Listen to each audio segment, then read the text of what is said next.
Assalamualaikum warahmatullahi wabarakatuh. Semangat pagi anak-anak, dan apa kabar semuanya? Semoga kita semua dalam keadaan sehat dan senantiasa dalam lindungan Allah Subhanahu wa taala. Amin ya rabbal alamin. Baiklah anak-anak, pada kesempatan kali ini Bapak akan menjelaskan materi mengenai hadas dan najis. Ada beberapa poin penting yang nantinya akan Bapak jelaskan pada kesempatan kali ini. Pertama adalah mengenai pengertian hadas dan najis. Kemudian yang kedua adalah macam-macam hadas dan najis. Yang ketiga adalah bagaimana cara mensucikan hadas dan najis tersebut. Kemudian yang keempat, contoh dari hadas dan najis tersebut. Dan yang terakhir adalah dalil-dalil yang berkaitan dengan hadas dan najis tersebut. Jadi mengenai pengertian dari hadas dan najis, hadas itu adalah menurut makna bahasa ialah peristiwa. Sedangkan menurut syara itu adalah perkara yang dianggap mempengaruhi anggota-anggota tubuh sehingga menjadikan sholat dan pekerjaan-pekerjaan lain yang sehukum dengannya itu menjadi tidak sah, karena tidak ada sesuatu yang meringankan. Itu merupakan pengertian hadas. Sedangkan najis itu ada menurut bahasa ialah apa saja yang kotor, baik jiwa, benda maupun amal perbuatan. Sedangkan menurut para fuqaha ialah berarti kotoran yang berbentuk zat yang mengakibatkan sholat menjadi tidak sah. Nah, inilah pengertian dari hadas dan najis menurut bahasa dan menurut para fuqaha. Nah, perlu anak-anak bedakan antara najis dan hadas. Najis itu kadang kita temukan pada badan, pakaian, dan tempat.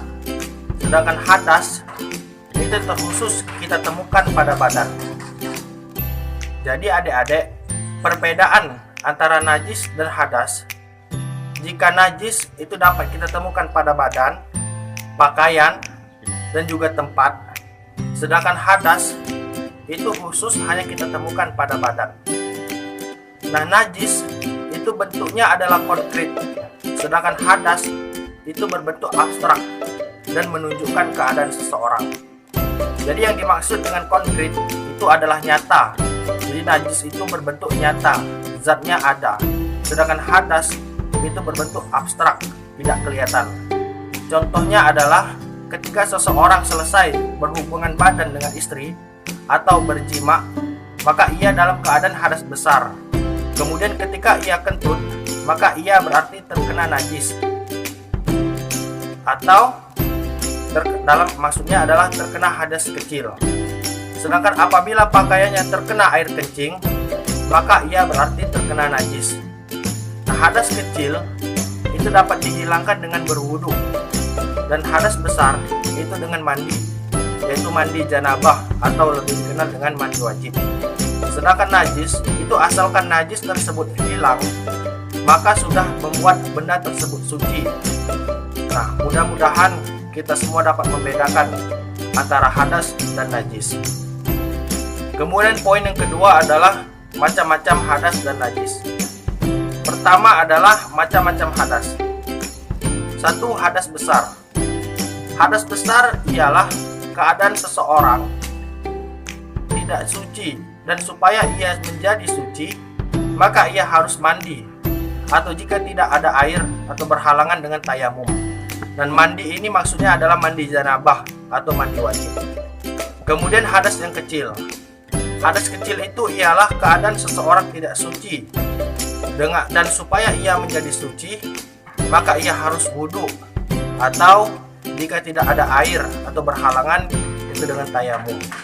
Jadi kalau hadas besar itu harus mandi, kemudian jika tidak bisa mandi itu bertayamum.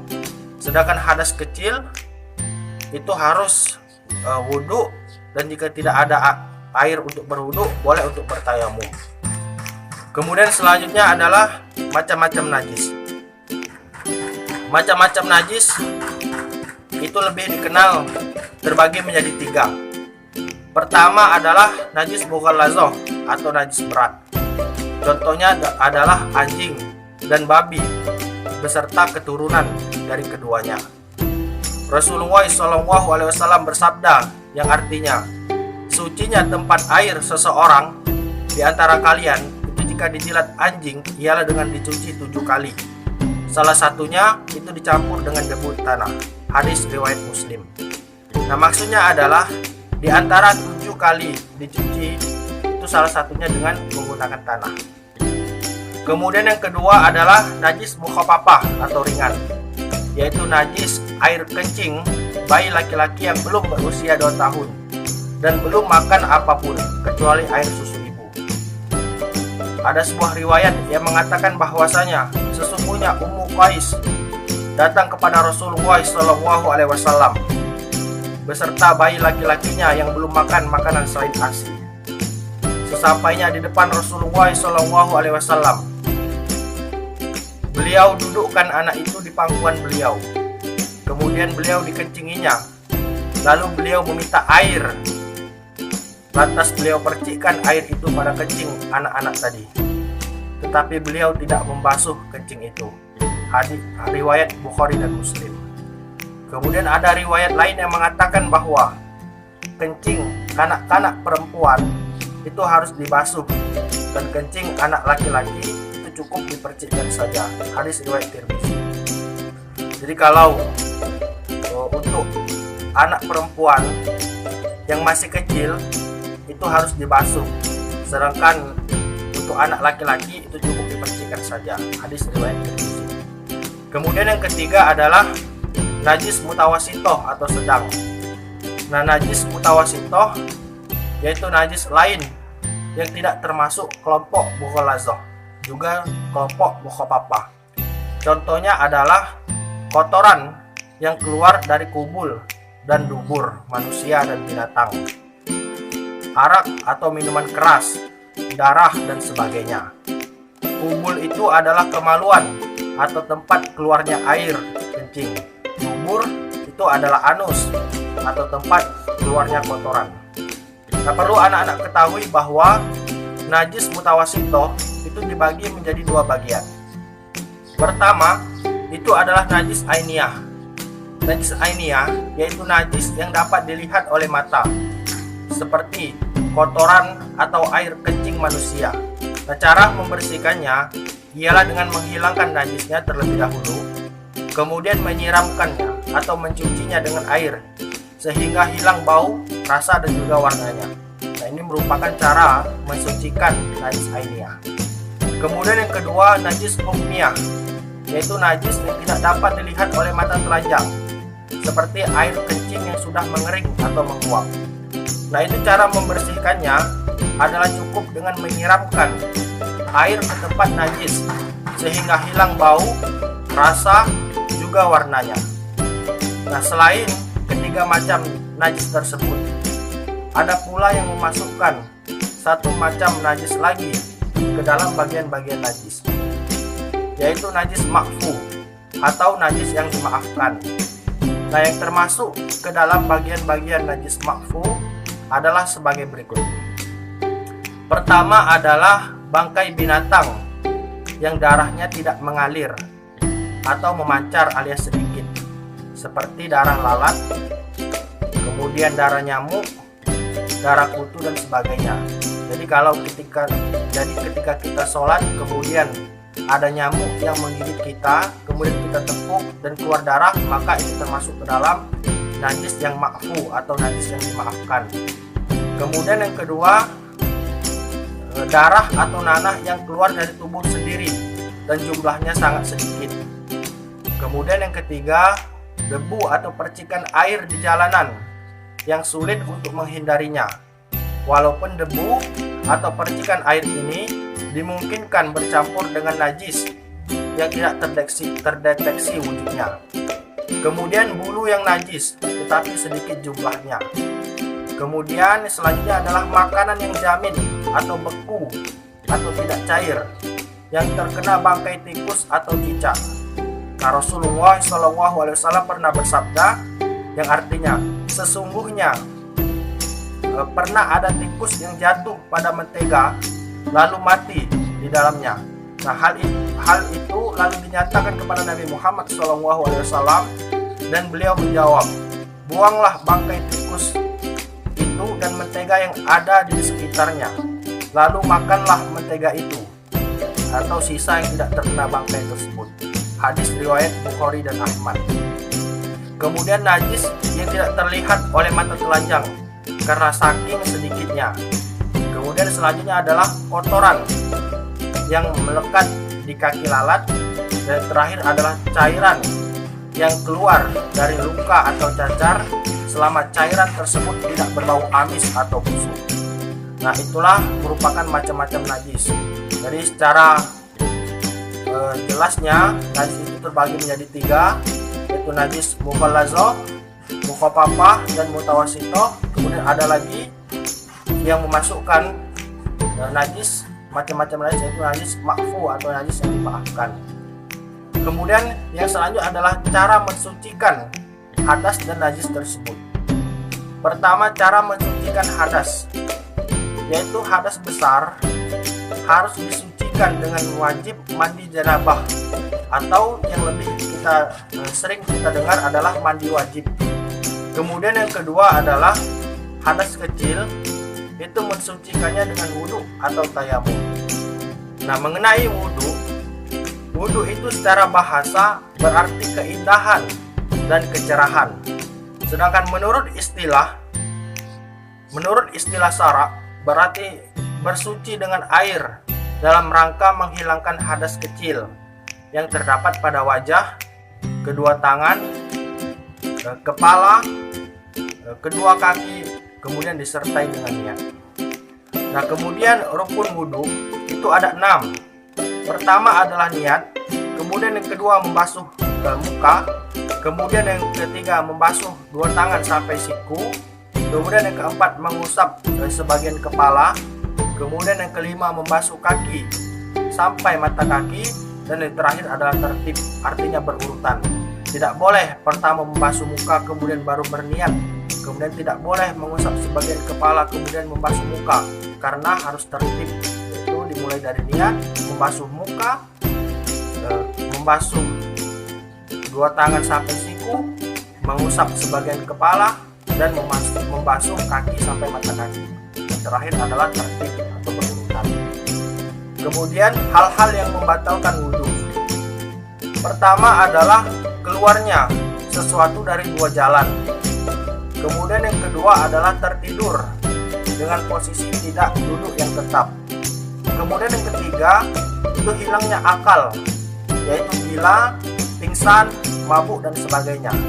Kemudian tersentuh kemaluan dengan telapak tangan. Dan yang terakhir adalah tersentuh kulit laki-laki dengan kulit perempuan yang bukan muhrim dan tidak beralas. Nah, ini merupakan rukun dan hal-hal yang membatalkan wudhu. Kemudian selanjutnya adalah mandi. Mandi itu dalam bahasa Arab yaitu al-ghuslu, yang artinya mengalirkan air pada apa saja. Nah, menurut pengertian syara itu berarti meratakan air yang suci pada seluruh tubuh disertai dengan niat. Nah, pengertian lain ialah mengalirkan air ke seluruh tubuh, baik yang berupa kulit, rambut, ataupun kuku, dengan memakai niat tertentu. Mandi ini ada yang hukumnya wajib dan juga ada yang sunnah. Kemudian hal-hal yang mewajibkan mandi. Pertama, itu adalah hubungan suami istri. Kemudian yang kedua, mengeluarkan mani. Kemudian yang ketiga itu mati. Yang keempat haid. Yang kelima nifas. Dan keenam adalah wiladah atau melahirkan. Adapun rukun mandi itu ada 3. Pertama adalah niat. Kemudian yang kedua, menghilangkan najis bila terdapat pada badannya. Jadi najisnya dihilangkan terlebih dahulu baru kemudian mandi. Kemudian yang ketiga adalah meratakan air ke seluruh tubuh, baik berupa rambut maupun kulit. Kemudian tayamum. Tayamum itu adalah suatu cara bersuci sebagai ganti berwudu atau mandi apabila berhalangan memakai air atau tidak diketemukan air di tempat tersebut. Jadi kalau ada air, anak-anak itu tidak boleh bertayamum. Kemudian syarat tayamum itu ada 6. Pertama, Islam. Kedua, tidak ada air dan telah berusaha mencarinya tetapi tidak bertemu. Kemudian berhalangan menggunakan air, misalnya karena sakit, yang apabila menggunakan air akan kambuh sakitnya. Kemudian atau terkena luka, yang jika terkena air akan memperparah lukanya. Kemudian telah masuk waktu sholat, nah jadi tidak boleh bertayamum sedangkan waktu sholat masih jauh. Kemudian dengan debu yang suci. Kemudian terakhir adalah bersih dari haid dan nifas. Adapun rukun tayamum itu ada 4. Pertama adalah niat. Kemudian yang kedua adalah mengusap muka dengan debu dari tangan yang baru dipukulkan atau diletakkan debu. Kemudian mengusap kedua tangan sampai siku dengan debu dari tangan yang baru dipukulkan atau diletakkan ke debu. Jadi 2 kali memukul. Kemudian tertib. Nah, hal-hal yang membatalkan tayamum. Jadi anak-anak, hal-hal yang membatalkan tayamum itu ada 3. Pertama adalah semua yang membatalkan wudhu. Yang kedua adalah jika melihat air maka batal tayamumnya. Kemudian yang terakhir adalah karena murtad atau keluar Islam. Nah baiklah anak-anak, selanjutnya adalah contoh hadas dan najis. Contoh hadas besar. Pertama adalah bersetubuh. Kemudian yang kedua adalah mimpi basah. Yang ketiga adalah meninggal dunia. Dan yang keempat adalah haid. Yang kelima nifas. Dan yang keenam adalah wiladah. Haid atau menstruasi itu adalah darah yang keluar dari wanita yang telah dewasa pada setiap bulan. Kemudian nifas yaitu darah yang keluar itu dari seorang ibu sehabis melahirkan. Sedangkan wiladah yaitu setelah melahirkan anak. Kemudian hadas kecil.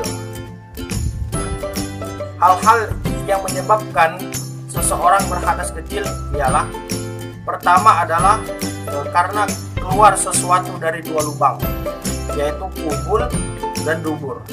Allah Subhanahu wa taala berfirman di dalam Quran surat Al-Maidah ayat 6 yang berbunyi, Bismillahirrahmanirrahim. Ya ayyuhallazina amanu iza kumtum ilas sholah faghsilu wujuhakum wa aydiyakum ilal marafiq wamsahu biru'usikum wa arjulakum ilal ka'bain wa in kuntum junuban fattahharu wa in kuntum mardo aw ala safarin aw jaa ahadum minkum minal ghaiti aw lamastumun nisa falam tajidu ma fatayammamu sa'idan thayyiba famsahu biwujuhikum wa aydiyakum minhuma yuridullahu liyaj'ala 'alaikum min haraji walaki yuridu litahhirakum wa liutimma ni'matahu 'alaikum la'allakum tashkurun. Yang artinya adalah, wahai orang-orang yang beriman, apabila kamu hendak melaksanakan sholat, maka basuhlah wajahmu dan tanganmu sampai ke siku, dan sapulah kepalamu, dan basuh kedua kakimu sampai kedua mata kakimu. Jika kamu junub, maka mandilah. Dan jika kamu sakit atau dalam perjalanan atau kembali dari tempat buang air atau kakus atau menyentuh perempuan, maka jika kamu tidak memperoleh air, maka bertayamumlah dengan debu yang baik atau suci. Usaplah wajahmu dan tanganmu dengan debu itu. Allah tidak ingin menyulitkan kamu, tetapi Dia hendak membersihkan kamu dan menyempurnakan nikmatnya bagimu agar kamu bersyukur. Quran surat Al-Maidah ayat 6. Kemudian yang kedua, hal-hal yang menyebabkan hadas kecil ialah karena hilang akalnya, disebabkan mabuk, gila, atau sebab lain seperti tidur dan lain sebagainya. Kemudian yang ketiga adalah karena persentuhan antara kulit laki-laki dengan perempuan yang bukan mahramnya tanpa batas yang menghalanginya. Tadi sudah dijelaskan ayatnya di dalam Quran surat Al-Maidah ayat 6. Kemudian selanjutnya adalah karena menyentuh kemaluan seseorang, baik kemaluannya sendiri maupun kemaluan orang lain, dengan telapak tangan atau jari. Nah, yang dimaksud dengan telapak tangan dan jari yaitu bagian tangan yang dapat bertemu apabila dihadapkan antara telapak tangan yang kanan dan yang kiri ditepukkannya. Jika yang mengenai kemaluan selain telapak tangan atau jari, maka tidak termasuk yang mengharuskan bersuci dari hadas kecil. Rasulullah SAW bersabda yang artinya dari Busrah bin Safwan radhiyallahu anhu, sesungguhnya Rasulullah SAW bersabda, siapa yang menyentuh kemaluannya hendaklah ia berwudu. Hadis riwayat 5 ahli hadis. Kemudian poin selanjutnya adalah contoh najis. Benda-benda najis diantaranya adalah sebagai berikut. Pertama adalah anjing dan babi. Sabda Rasulullah SAW, cara mencuci bejana seseorang dari kamu apabila dijilat anjing hendaklah dibasuh 7 kali. Salah satu hendaklah dicampur dengan tanah. Hadis riwayat Muslim. Kemudian yang selanjutnya adalah bangkai, kecuali bangkai ikan dan belalang. Allah Subhanahu wa taala berfirman di dalam Quran surat Al-Maidah ayat 3 yang berbunyi, Bismillahirrahmanirrahim.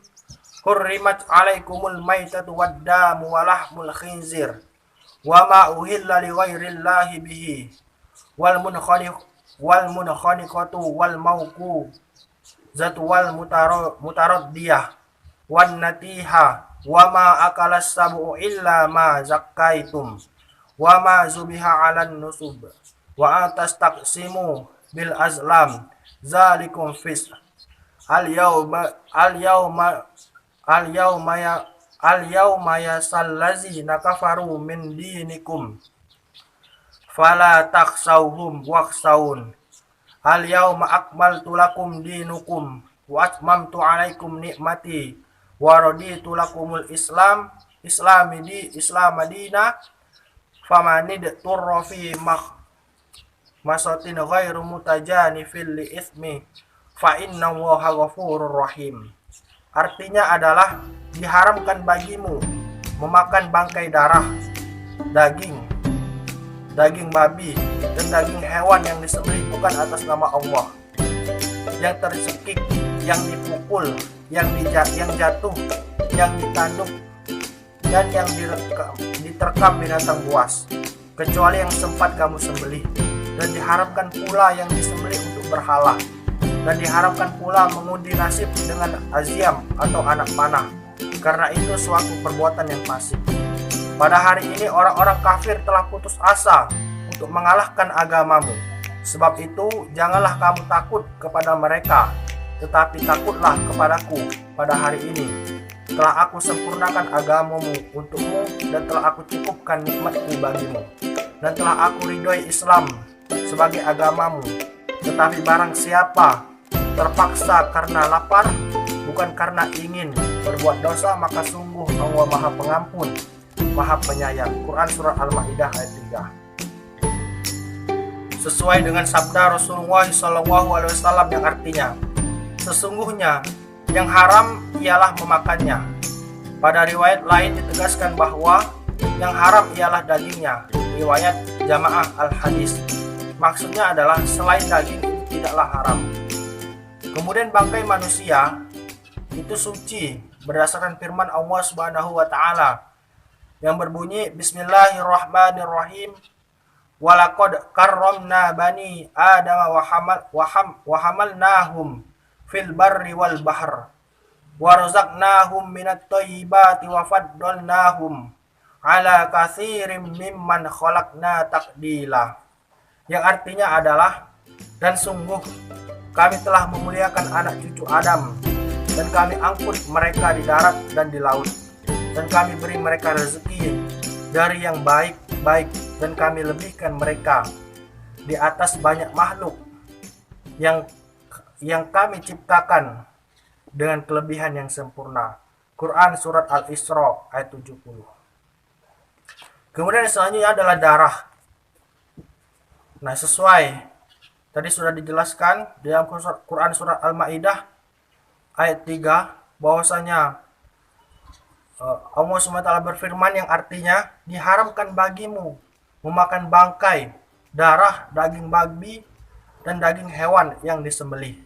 Jadi darah itu haram jika dimakan sesuai dengan Quran surat Al-Maidah ayat 3. Kemudian sabda Rasulullah SAW yang artinya telah dihalalkan bagi kita dua macam bangkai dan dua macam darah, yaitu ikan dan belalang, kemudian hati dan limpa. Hadis riwayat Ibnu Majah. Selanjutnya ada anak-anak, hal-hal yang menyebabkan najis ialah nanah. Karena nanah merupakan darah yang membusuk, maka itu termasuk ke dalam najis. Kemudian selanjutnya adalah sesuatu yang keluar dari kubul dan dubur, seperti air kencing dan kotoran manusia. Nah, adapun air mani atau sperma itu tidak najis, tetapi suci.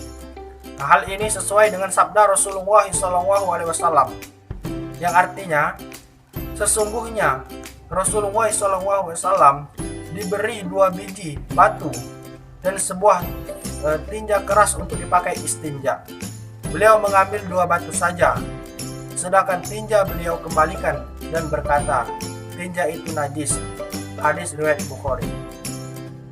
Kemudian anak-anak, di lain hadis riwayat Bukhari dan Muslim, Rasulullah SAW bersabda yang artinya, ketika orang Arab Badui buang air kecil di dalam masjid, kemudian beliau bersabda, tuangilah olehmu tempat kencing itu dengan setimba air. Hadis riwayat Bukhari dan Muslim. Kemudian di hadis lain, sabda Rasulullah SAW yang artinya, dari Ali radhiyallahu an, khalifah keempat, berkata, saya sering keluar mazi, sedangkan saya malu menanyakannya kepada Rasulullah SAW. Maka saya suruh Mikdad menanyakannya. Mikdad lalu bertanya kepada beliau. Jawablah beliau, hendaknya ia basuh kemaluannya dan berwudu. Hadis riwayat Muslim. Kemudian anak-anak yang selanjutnya adalah semua jenis minuman keras seperti arak dan lainnya. Jadi hal-hal yang membuat mabuk itu termasuk ke dalam najis. Sesuai dengan firman Allah Subhanahu wa taala di dalam Quran surat Al-Maidah ayat 90 yang berbunyi, Bismillahirrahmanirrahim. Ya ayyuhallazina amanu innamal khamru wal maisiru wal ansab wal azlamu rijsum min amalis syaitani fajtanibuhu la'allakum tuflihun. Yang artinya adalah, hai orang-orang yang beriman, sesungguhnya meminum khamar, berjudi, berkorban untuk berhala, mengundi nasib dengan panah adalah termasuk perbuatan setan. Jadi meminum minuman keras atau khamar itu termasuk amalis syaitan atau perbuatan setan. Quran surat Al-Maidah ayat 90. Kemudian selanjutnya anak-anak adalah muntahan.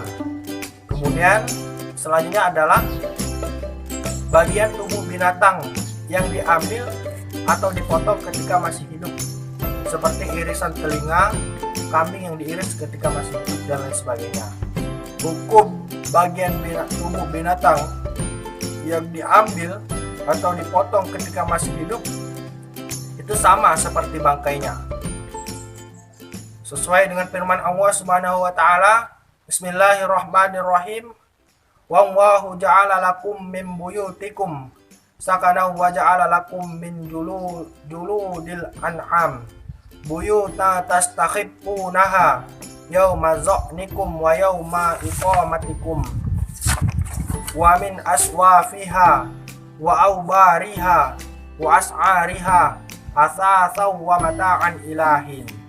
Artinya anak-anak adalah, dan Allah menjadikan rumah bagimu sebagai tempat tinggal, dan Dia menjadikan bagimu rumah-rumah atau kemah-kemah dari kulit hewan ternak yang kamu ingin membawanya pada waktu kamu berpergian dan pada waktu kamu bermukim, dan dijadikannya pula dari bulu domba, bulu unta, dan bulu kambing, alat-alat rumah tangga dan kesenangan sampai waktu tertentu. Quran Surat An-Nahl ayat 80. Kemudian anak-anak yang terakhir adalah madzi, yaitu cairan berwarna putih bening, biasanya keluar ketika sedang melakukan aktivitas seksual atau melihat tontonan yang tidak baik yang kemudian diikuti oleh syahwat.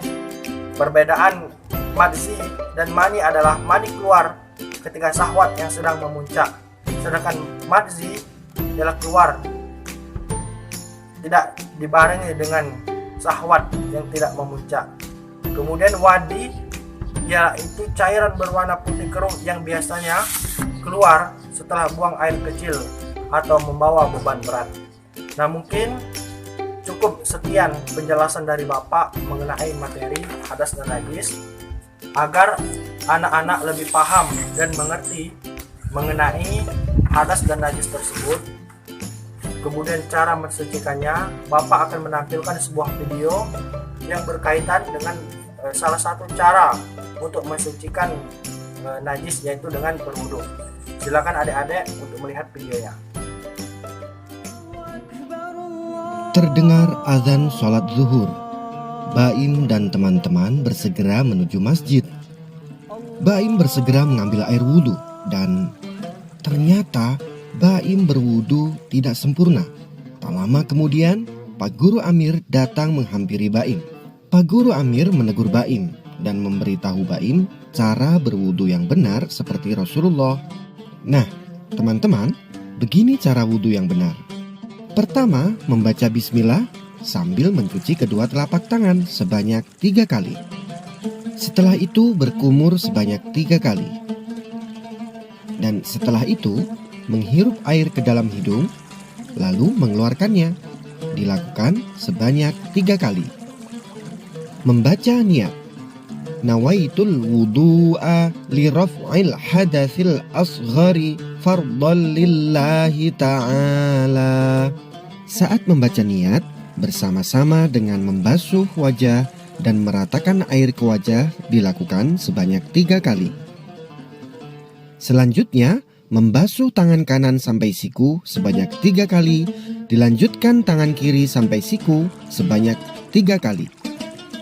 Setelah itu mengusap kepala sebanyak 3 kali, dilanjutkan mengusap telinga sebanyak 3 kali. Yang terakhir adalah membasuh kaki kanan sampai mata kaki 3 kali, lalu dilanjutkan kaki kiri sampai mata kaki sebanyak 3 kali juga. Setelah selesai berwudu, kita disunahkan mengangkat tangan agak tinggi, menghadap kiblat sambil membaca doa.